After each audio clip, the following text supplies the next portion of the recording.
Assalamualaikum warahmatullahi wabarakatuh, teman-teman. Kali ini saya mau menjelaskan tentang kesehatan yang ada di dalam tubuh kita ya teman-teman.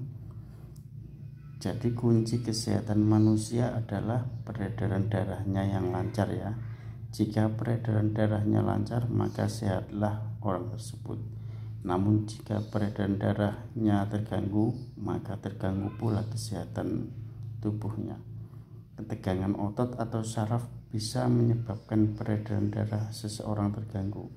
Otot atau saraf yang terjepit atau berubah dari posisinya juga akan menghambat peredaran darah seseorang, sehingga bagian tersebut mudah terserang penyakit. Bila semua organ tubuh mendapat sirkulasi darah yang lancar, maka semua virus atau baksil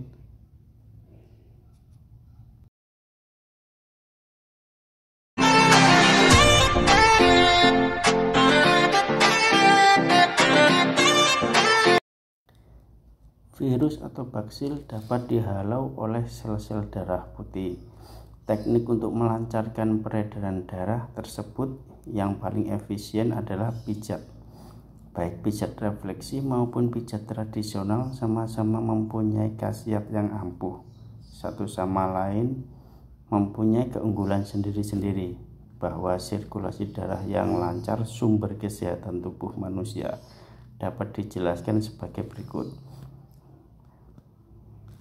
Misalnya, orang yang merasa cemas, marah, emosi, dan sedih yang berlebihan, pikiran kalut, dan terlalu banyak berpikir keras, ini memerlukan energi yang sangat besar sekali, sehingga darah yang dikirim ke otak, jika tidak disertai gerakan-gerakan seperlunya untuk menjaga keseimbangan, maka bagian-bagian atau zona tubuh lainnya jadi kekurangan sirkulasi darah, terutama bagian perut. Pencernaan akan terganggu sehingga menimbulkan rasa sakit di dalam perut. Sementara darah yang terlalu banyak di otak menyebabkan sakit kepala. Perhatikan orang yang sedang emosi atau marah besar, bukankah wajahnya seketika berubah menjadi merah padam? Hal ini bisa mengganggu zona tubuh bagian lainnya. Maka untuk menjaga kesehatan tubuh, tidak benar orang hanya mengandalkan dokter, obat, atau pijat saja.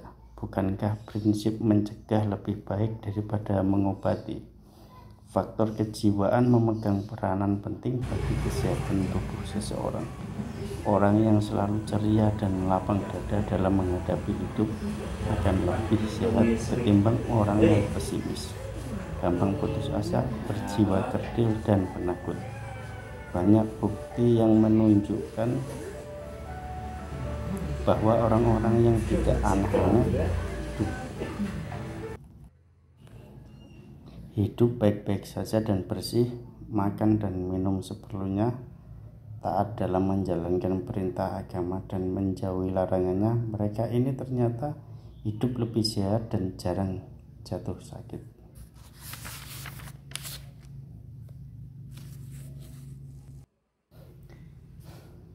Dahulu ribuan tahun silam di negeri Tiongkok ada seseorang menderita usus buntu. Suatu ketika ia berjalan dan terjatuh, kakinya terantuk batu hingga memar. Namun tak berapa lama ia justru sembuh dari sakit usus buntunya. Ternyata luka memar di kakinya adalah daerah atau zona refleksi yang tepat dengan sakit usus buntunya. Ada seorang prajurit yang batuk-batuk di medan perang. Suatu ketika dalam pertempuran, ia terkena pukulan gagang tombak dengan keras sekali hingga memar di daerah refleksinya. Maka tak lama kemudian ia justru sembuh dari sakit batuknya. Sejak saat itu, para tabib di Cina, Tiongkok menyelidiki dan mengembangkan pijat sistem terapi zona atau daerah titik-titik refleksi dengan memijat dalam-dalam pada suatu tempat atau zona tersebut, maka penyakit-penyakit yang diderita seseorang menjadi hilang. Maka berkembanglah teknik pengobatan tusuk jari dan tusuk jarum yang sangat terkenal di daerah naga tersebut. Secara umum, gangguan atau penyakit seseorang bisa berasal dari luar dan dalam. Dari luar misalnya karena jatuh, kecelakaan, keracunan, tersengat, tertusuk, dan lain-lain. Sementara gangguan dari dalam antara lain disebabkan pikiran kalut dan emosi seseorang. Baik gangguan dari luar maupun dari dalam, hal itu menyebabkan terganggunya peredaran darah, atau bahkan peredaran darah bisa kacau hingga menyebabkan perubahan kimia dalam tubuh. Sebaiknya melakukan pijat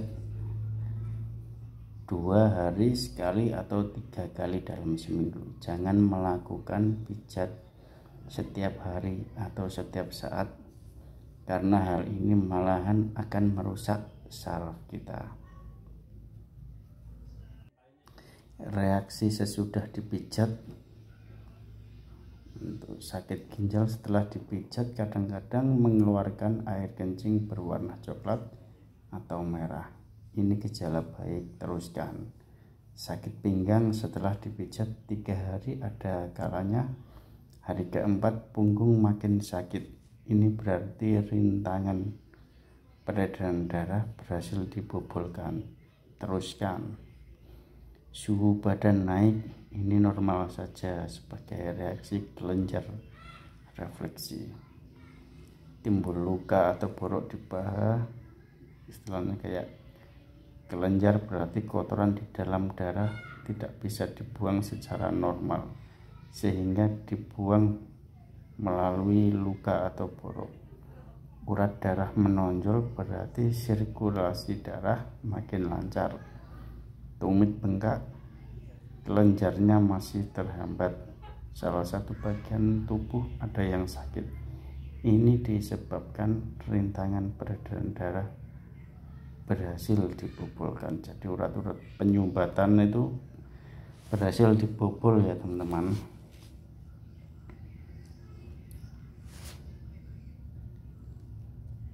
Ada kalanya sekali atau 2 kali pijat orang itu langsung sembuh dari penyakitnya. Namun biasanya diperlukan waktu yang cukup. Biasanya berangsur-angsur sembuh atau sakitnya berkurang. Karena itu harus rajin pijat. Untuk penyakit berat biasanya diperlukan waktu 20 sampai 30 kali pijat atau 10 minggu. Setiap titik refleksi tidak boleh dipijat terlalu lama ya teman-teman. Tidak boleh lebih dari 10 menit. Ini malah akan membahayakan sarafnya. Bagi untuk yang penderita jantung, kencing manis, liver, memijatnya jangan terlalu keras-keras. Tiap refleksinya boleh dipijat selama 2 menit dalam waktu 1 jam setelah makan.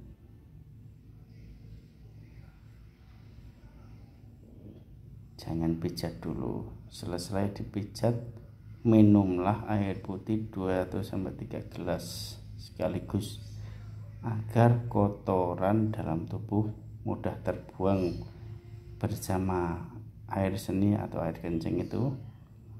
Bagi penderita ginjal berat, jangan minum terlalu banyak, jangan lebih dari 1 gelas. Untuk yang memijat, yang kurang enak badan atau tidak fit, sebaiknya jangan dulu.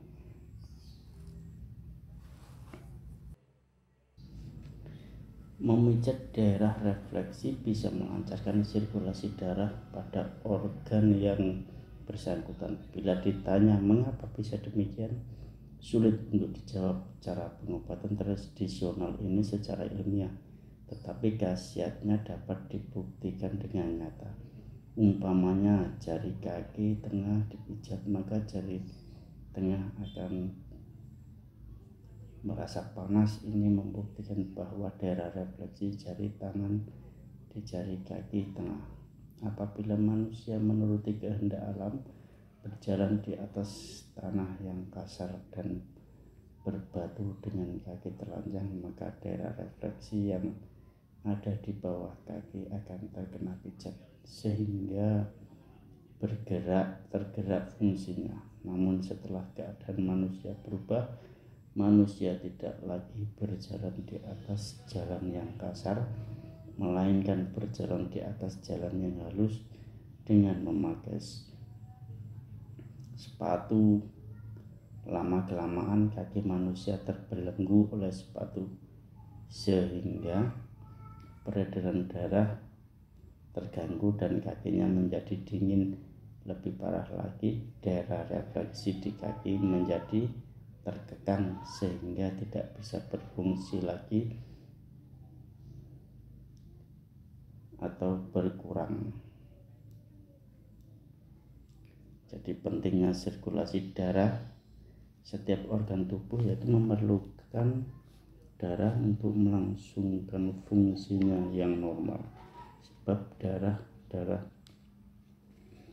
membawa gizi yang diperlukan seperti oksigen, hormon, antibiotik dan lain-lainnya. Di samping itu darah juga mengambil kotoran-kotoran, maka organ yang sakit membutuhkan peredaran darah yang lancar untuk membantu menyembuhkan penyakitnya.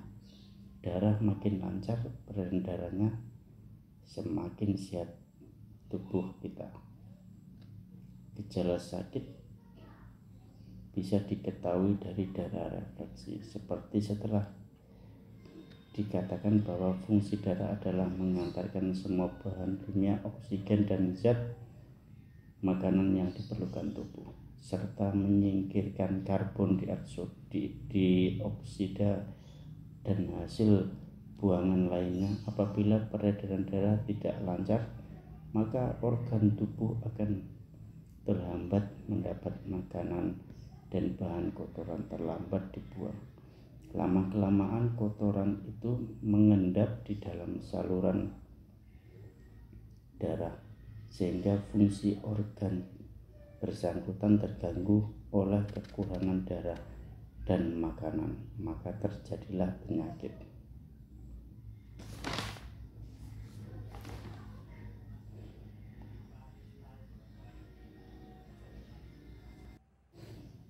Untuk lamanya memijat tidak sama untuk setiap orang, tergantung dari seberapa parahnya penyakit dan seberapa kuat pasien menahan sakit. Makin kuat menahan sakit, makin cepat pemijatan selesai.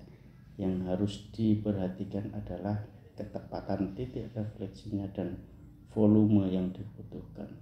Untuk itu dibutuhkan jam terbang yang tinggi sehingga kita akan menjiwai benar bagaimana menangani pasien dengan tepat, cepat dan akurat.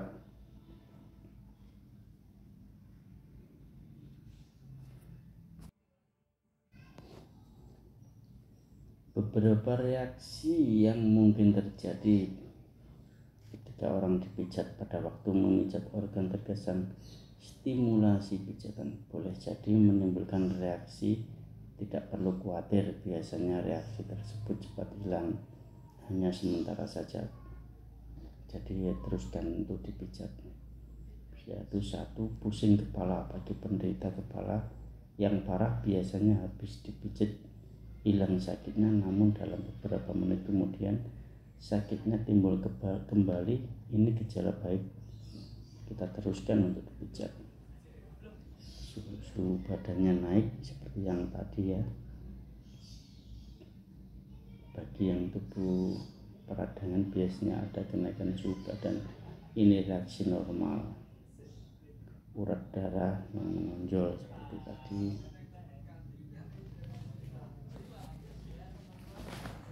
Jadi pijat itu sangat baik sekali untuk tubuh ya teman-teman.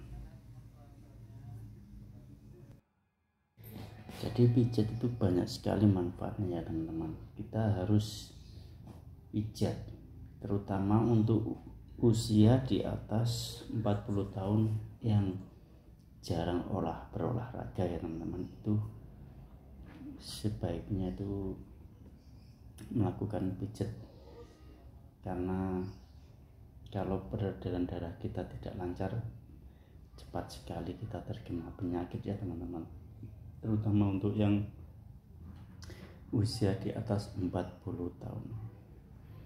Kalau untuk yang muda-muda masih rajin olahraga, insya Allah masih aman ya untuk kesehatan. Tapi untuk yang di atas 40 tahun itu harus rutin pijat 1 bulan atau 2 bulan sekali, nggak apa-apa. Yang penting peredaran darahnya itu lancar, biar tidak gampang terserang penyakit ya teman-teman.